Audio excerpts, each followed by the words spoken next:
Hi, everybody, and welcome to PepTalk's first webinar of 2023. Today, we're going to be talking to you about team experience, which basically is what PepTalk is about. We are a team experience platform, and it's something that we're really excited to share with you today. As the call goes on, I'll be joined by our CEO, James Brogan, and one of his co-founders, Bernard Brogan, who will bring some information and some pizzazz to the whole idea of what team experience actually is. So when I talk about team experience, what do I actually mean? Well, one of the things you may have seen in the promotional information that went out, that there are some startling statistics out there, some incredible research being done around employee experience and how it is directly linked to organizational success. One of the things that really shook me when I saw it, because obviously we see the data and the science all the time, but there are just times when certain things catch you in kind of a jaw drop moment. And for me, it was the stat from Gallup that in 2022, employees who weren't engaged or actively disengaged cost the world $7.8 trillion in lost productivity. It's an incredible statistic. So what does that mean for what we're trying to do today and what PepTalk is all about? Well, we've identified that, yes, the employee engagement issue is a massive one, but the solving of that, and what we're about is practical solutions. So the solving of that problem, where I went to was with a quote by Simon Sinek, which I think really encapsulates what we're trying to do. And that is that so many organizations use data that describes high-performing teams to create high-performing individuals, but it doesn't work. What makes high-performing teams is team ethic, not a drive for individual performance or recognition. And that would come from the heart of who I am. Some of you will know me from the work I've been doing with PepTalk for the last few years. I've been involved with PepTalk pretty much since its infancy. My background is in psychology and understanding behavior, and I've worked with high-performing teams in sport all over the world. And team ethic, team connection, team engagement have been at the heart of everything I believe in. And it's why I get so passionate when I talk about these things with PepTalk.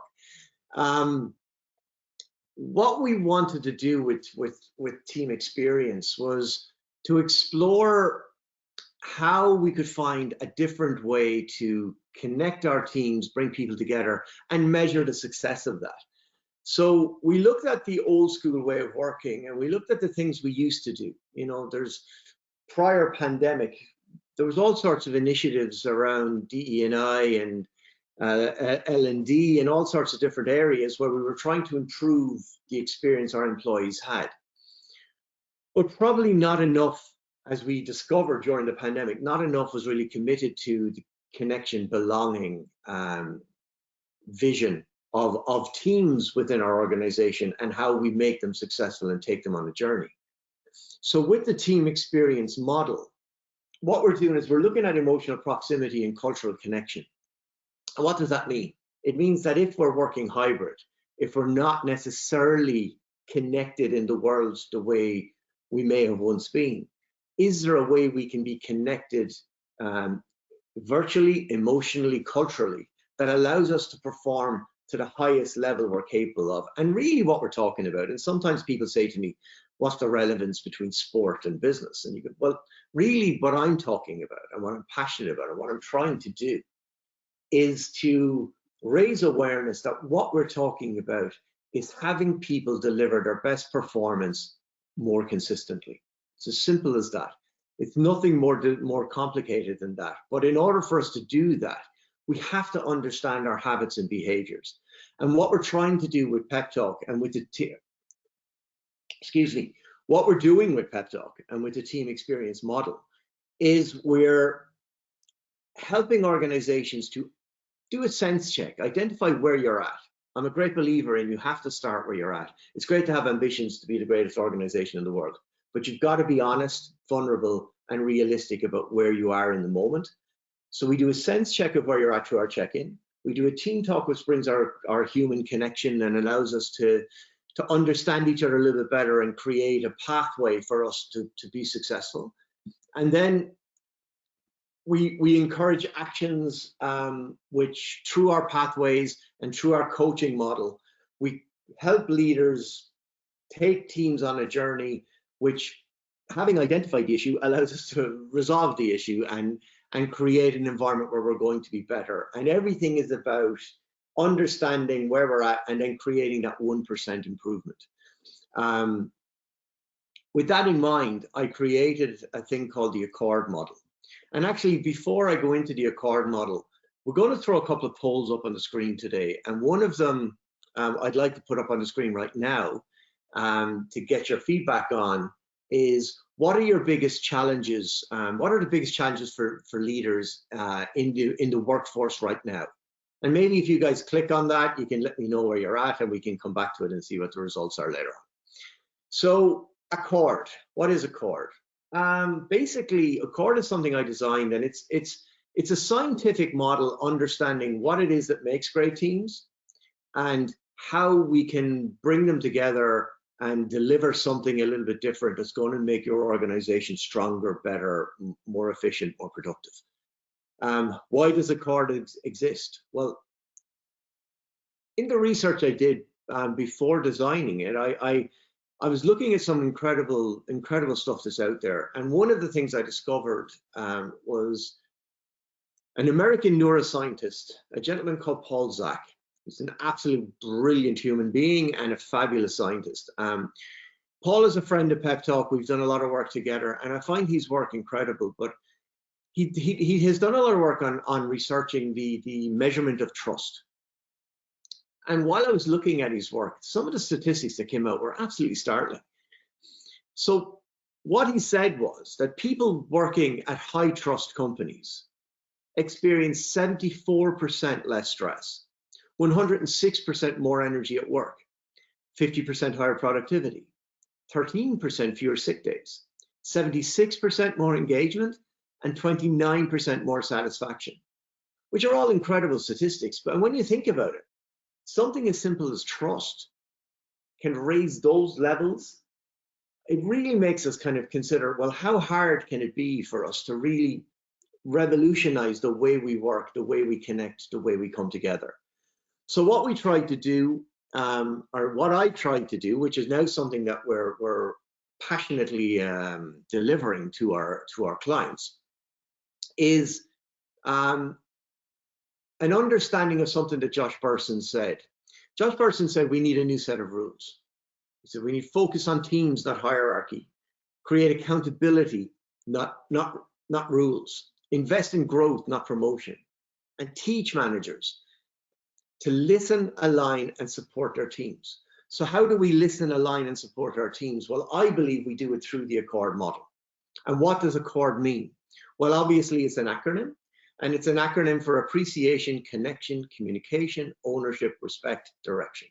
All pretty much self-explanatory. But if you understand the power of appreciation, saying thanks, if you understand the importance of human connection, and this is exactly what we are all about at PepTalk, and what Bernard and James will be sharing more with you in a couple of moments.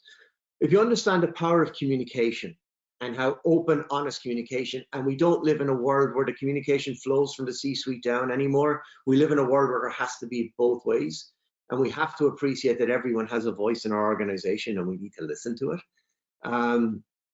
Ownership. Ownership speaks for itself.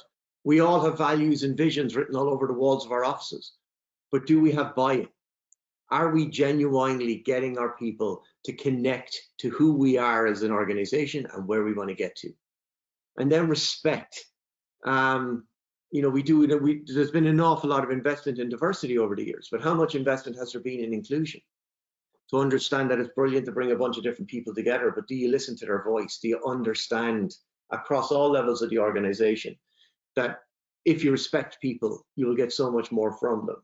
And then direction, the common goal, the clear structure. Are we all pulling in the same direction? Do we all know our roles? And do we all understand that we have a vision we are working towards? All very kind of simple words.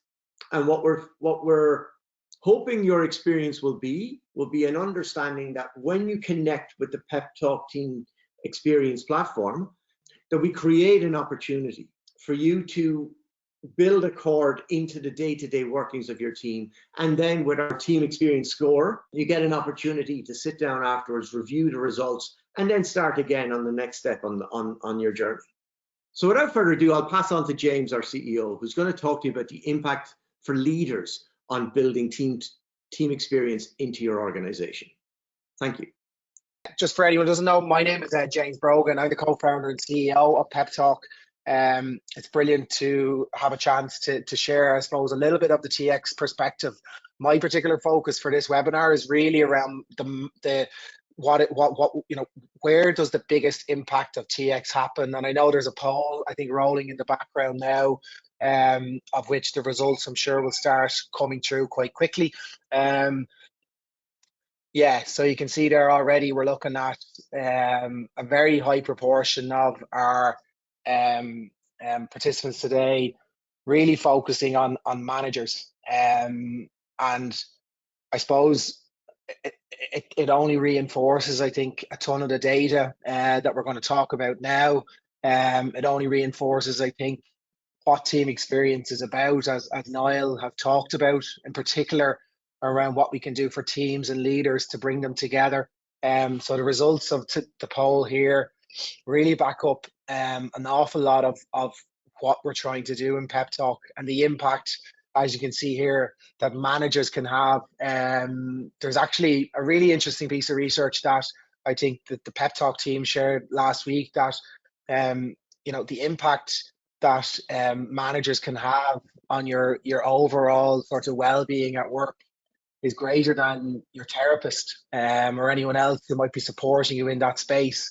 I mean, and when you reflect, that's an incredible stat, I think, that was released last week, that just touches on the unique position that managers are in when it comes to managing the experience of employees at work. And there's a lovely piece that I like, that I think is representative of the change in the employer-employee contract that sort of happened in the last number of years. And it's this idea of feeling seen, that I ultimately believe that employees want to feel seen now. And whether they're working from home, whether they're coming back to the office, ultimately for me, it's about how do we create an environment where on a Monday morning at 9 a.m. that particular employee feels part of the organization. And to the survey or the poll we ran at the start, connecting people to that culture is a real challenge right now. But if we think about it, you can see from the poll and the focus on managers, and there's another piece of research that really suggests that 60 or 70% of how I feel about my work is directly related to the manager. And managers are connecting culture now. In particular, for any of the participants here that are working in a hybrid environment, the office is no longer where we can kind of form culture. So we're not there every day. So there's then this idea of how do we create culture? And for us at PepTalk, the really exciting thing about team experience for us is this idea of bringing teams and their leaders together and creating opportunities to build emotional proximity and connection. And Bernard will talk us through really what that means, and some examples that we've seen today, which I think will make it very tangible for people and very, very real.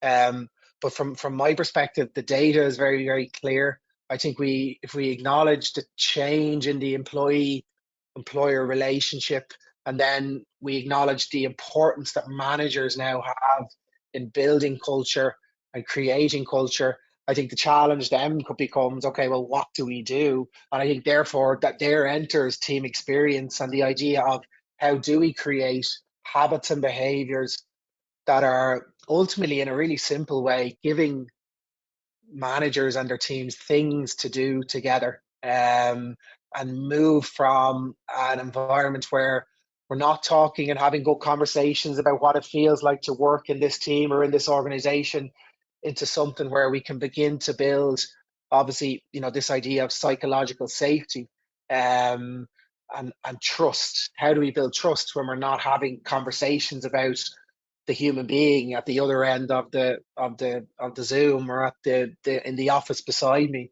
So I think it's a really fascinating area, and for us in PepTalk, we provide specific supports into that cohort because we believe, one, they're so important to carry culture, but two, they need a lot of help. And I think the biggest challenge probably for most people on this particular webinar is not necessarily the problem is clear. It's kind of how do we get to the solution and what can we do for that cohort? And I think for team experience, it's about data. So it's about understanding what's happening in your team, but then quickly it's about intervening and doing something about it. And I think that idea of the insight and the action and moving them very closely together. And in theory, for any participants here with large organizations, the one size fits all pro intervention is probably no longer fit for purpose. So we need to now look at our teams, the unique personalities within that, but try and build a common set of characteristics that represent how we want our teams to perform and the behaviors that we'd like to encourage and promote, in particular amongst that manager cohort. So I think from my perspective in the work we've done over the last year in building this team experience concept, in developing our product and service to that, I think managers are still quite underserved when it comes to supports. And I think it's a challenging environment that we're coming into now, whether we're trying to do a little bit more with less, whether we're going through some sort of a change management process, being able to go in and provide supports there and be really intentional about what we're doing.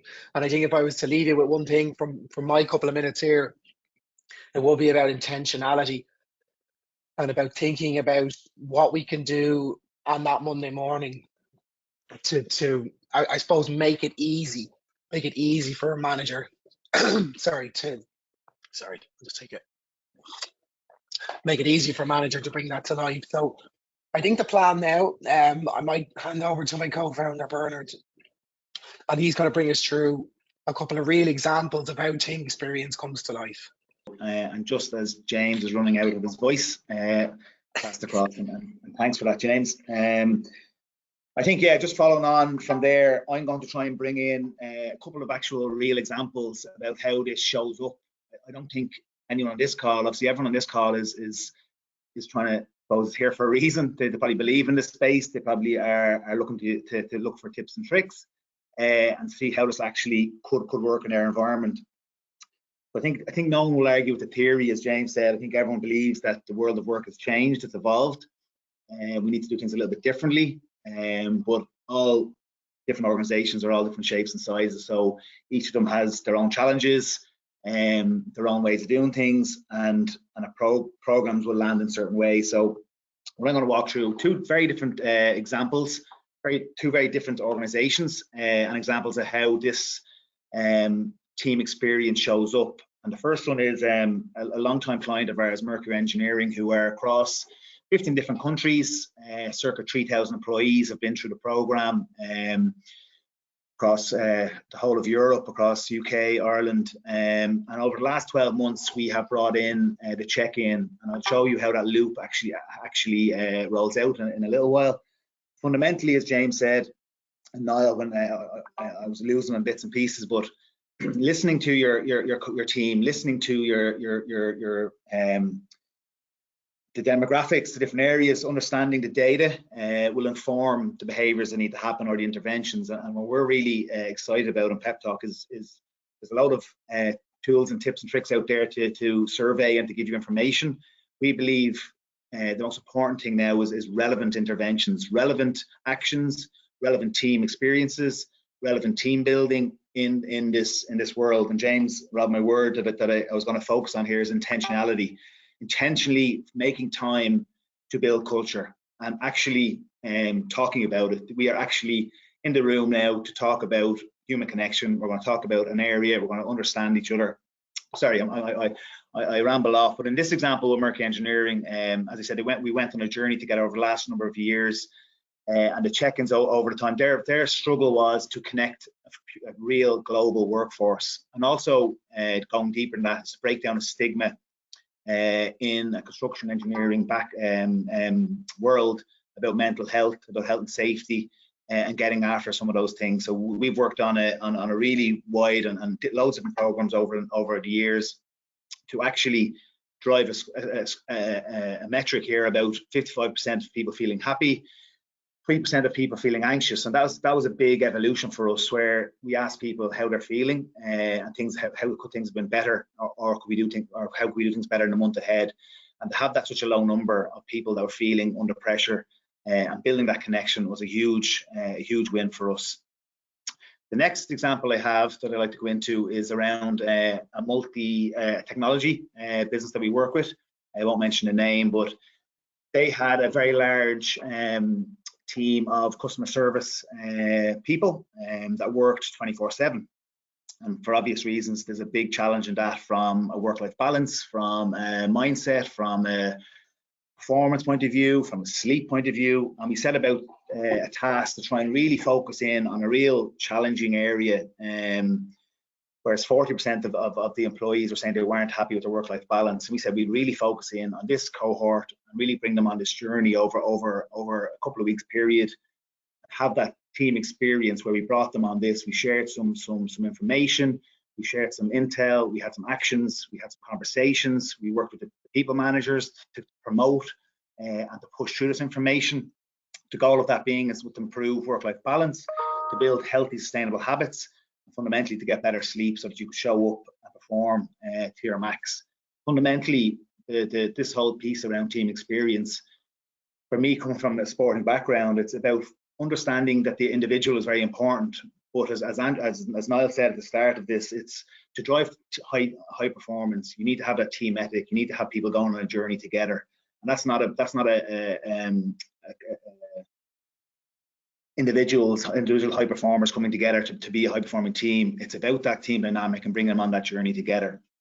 I think the real approach with this organization was around just giving them access to information, giving them access to how their colleagues were getting on, some thought leadership, some sharing of tips, some sharing of tricks in the practicality. I think some of the stats there, we went from 56% of people found it difficult to sleep, and 35% of people found their eating habits were out of skew. As I said, 40% of people weren't happy with the work-life balance, and 46% of people found their environment negatively impacted their sleep.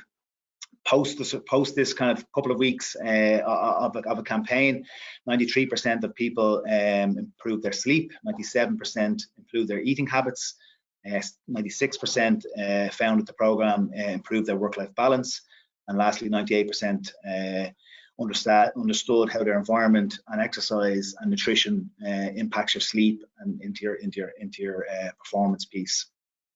So a couple of quotes that I won't read, but they're here. I'll read one or two of them. One here is, I've been dealing with anxiety and sleep is a scary routine for me, but not anymore thanks to PepTalk, which is really nice to get really deep into where someone is aligning that to how they're feeling. And the Night Owl is like a personal coach who helps me take care of my physical and mental health. Back to why this is important. I'm on the commercial side of the house in PepTalk, and obviously talk with a lot of different organisations of shapes and sizes, and the case studies, the examples, the organisations like their own that have gone through this and understood that yes, culture needs to be fed. Culture needs to be farmed. You need to manoeuvre it. You need to understand the data. You need to tweak it. You need to evolve it. But seeing some of these examples about how an organisation grabbed hold of it and has had success out of it. One of the key bits for me is all of these initiatives, and when we have really good success, is that we have a strategic program or a strategic priority for this, that senior leaders and senior stakeholders in the organisation believe that this is something that can really add value to their team, add value to the culture, but also add value to the performance of the day-to-day. So that's a really key bit. Next, I'm going to bring it through the team experience loop. This is kind of a bit of our USP about what makes how does PepTalk show up in an environment, and how do we actually make things relevant to all of the different cohorts of teams, and every team is different and has different needs. Fundamentally, what we're trying to do is codify what is great about managers and what coaches do naturally. So how can we, at scale, create an environment really simple, because it needs to be simple to scale it and to make it land. How do we codify a couple of activities and actions that can make your environment, your relationship as a team and with your manager and the management in the team, a much better relationship? So it's as simple as that. So we check in. We check in at the start of the month. We ask a couple of simple questions, and then we go around to understand the information. We action it, and then we measure it and come back around circle again. Sorry, jump there. So as I said, we check in. And the other piece of the people managers, having those intentional conversations, understanding some of the data, and having a sit down and a conversation around the information that has been shown. This, as I said, increases psychological safety. And you talk about how do you build trust in this environment where we're all on calls, albeit we're together at times. How do you create opportunities to build trust, to be empathetic, to understand and create a bond with your people? Because that's the fundamentals of team experience. Having a relationship with your team and with your managers, that you'll back each other, that you'll help each other out, that you'll go through a wall for each other. And that's the fundamentals of high performance, of team engagement, and as I said, this increases satisfaction as well. So this codifying this behavior is really simple, and it really lands really well. So the last piece I would like to take you through is how could actually, even without pep talk, in your day-to-day, I always like to see, can we take something away from a session? And that's about how could we, anyone on this webinar, actually take some of this into their action in their own teams. And fundamentally, what PepTalk are doing is, just as I said, codifying a behavior that effective leaders and good managers and coaches do already. So checking in, realistically, just going around, having conversation with your teams, having conversation with each other. What went well for your last month? What could we have done better? How are you feeling about the month ahead? How can I support you more? Those simple questions that, as a people manager, might seem simple and not really going to move the dial, are massive for a new joiner, for on the boarder, for someone who's actually struggling in something that they're doing. It opens up an opportunity to engage in something that's not maybe that's been covered in the KPI driven conversations that are happening. The second piece of the team talk I spoke about, creating a non-work space where your team can connect each month, putting 15 to 20 minutes aside to pick a topic. Obviously everyone can do that, so try it out. Pull your team in together, pick a topic around something that is interesting. Even ask the team what would you like to chat about. How can we get to know each other more? What are our interests? Tell us about a bit of family life, anything like that.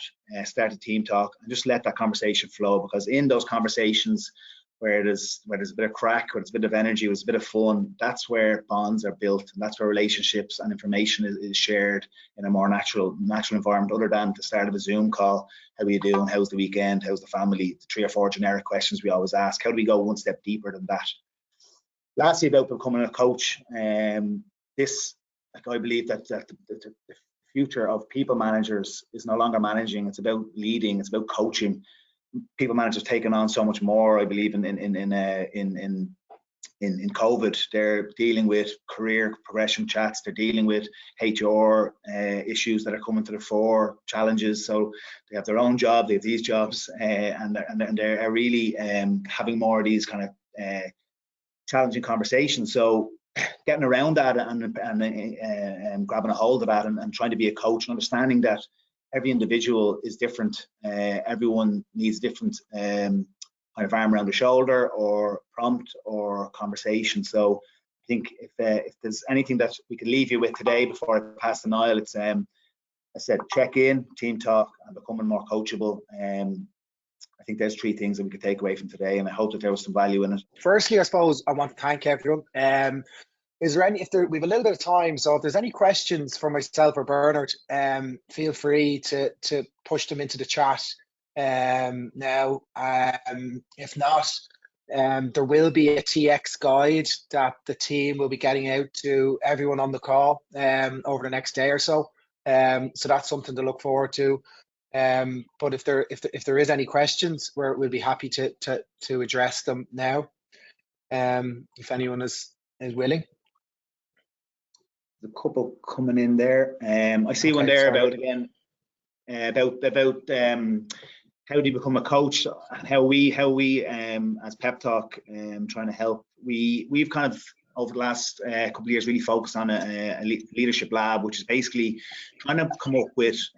We could all go away and study and study about leadership and stuff like that, but we believe that flow of work, tips and tricks and training and habits and will be the difference. So we have a leadership lab where we are helping our people managers with little tips, education around how to deliver feedback, how to have better meetings, how to drive connection in your team, how to onboard people. So little bite-sized pieces of content that just are helping in the flow of work, that are easy to consume, easy to digest, and that's how we're trying to show up and help that cohort of people managers in the organisation. Because as James said, they are overstretched. They are in demand from all stakeholders in the organisation. So any little tips and tricks they can get should be helpful. I'm looking at questions. Can you see any?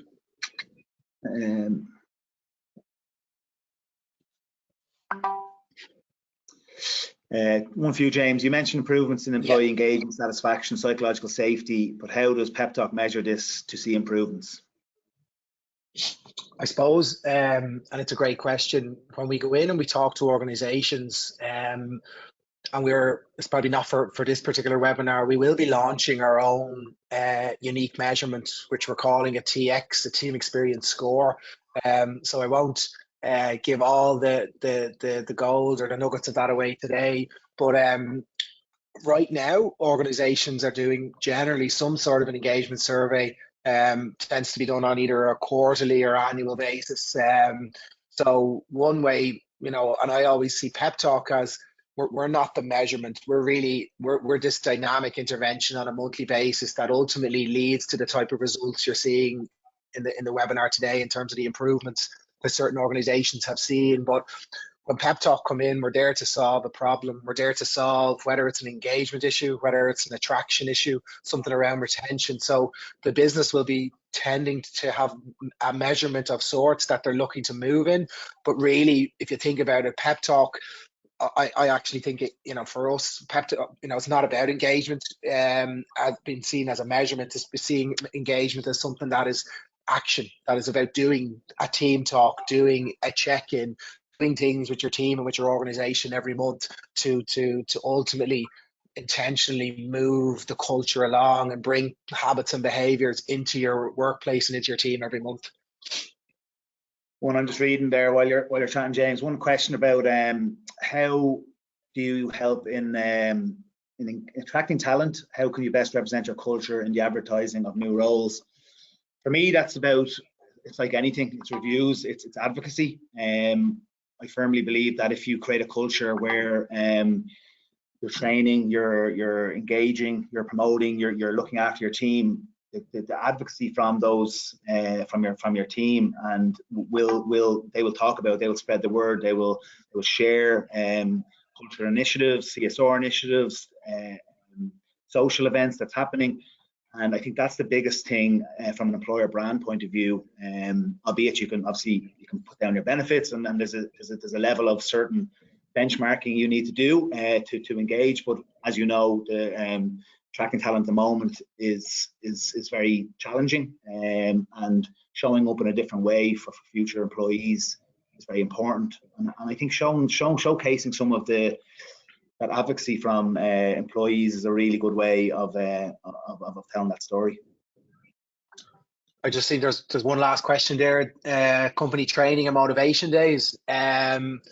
We do, as part of our onboarding of the PepTalk product, we will bring the manager cohort in particular through a journey that will include some training that's delivered virtually, and then there's some on-demand training supports to help them understand the reason as to why something like PepTalk and team experience needs to be part of how the organization builds their culture. But I suppose ultimately what we're trying to do is build sustainable long-term culture change for the organization. And while one-off days are a brilliant way of, I think, raising awareness to some of these areas, certainly from our perspective of what we're trying to do, it's about sustainable change. And for it to be sustainable, it kind of can't go away. It needs to be driven out by the business, and with PepTalk there to enable and support that. So certainly coming into organizations that have raised awareness through training days of some of these areas of concern, it does make it a little bit easier, I think, for us to come in then on a very strong business case or use case as to why we need some help with enabling this culture and some of that intentionality we've touched on. Very good. Is that it on the questions? Okay, great. Okay, I suppose just then on behalf of myself, Bernard, and unfortunately Niall isn't with us anymore, but I know it was hopefully an informative session. The next webinar is on Tuesday, 28th of February, 4 p.m. GMT and 11 a.m. ET. So please do save the date. We'll be going a little bit deeper into team experience. We'll be bringing it to life a little bit more. And as I touched on, we have a number of new parts of the team experience I suppose, platform, in particular that TX score, which I think will be a very interesting piece to stay tuned to. And lastly, keep an eye on your inboxes. There will be a TX guide being provided over the next couple of days. So again, thank you everyone for your time, and look forward to chatting again soon on the 28th. Have a great day. Thank you. Thank you all.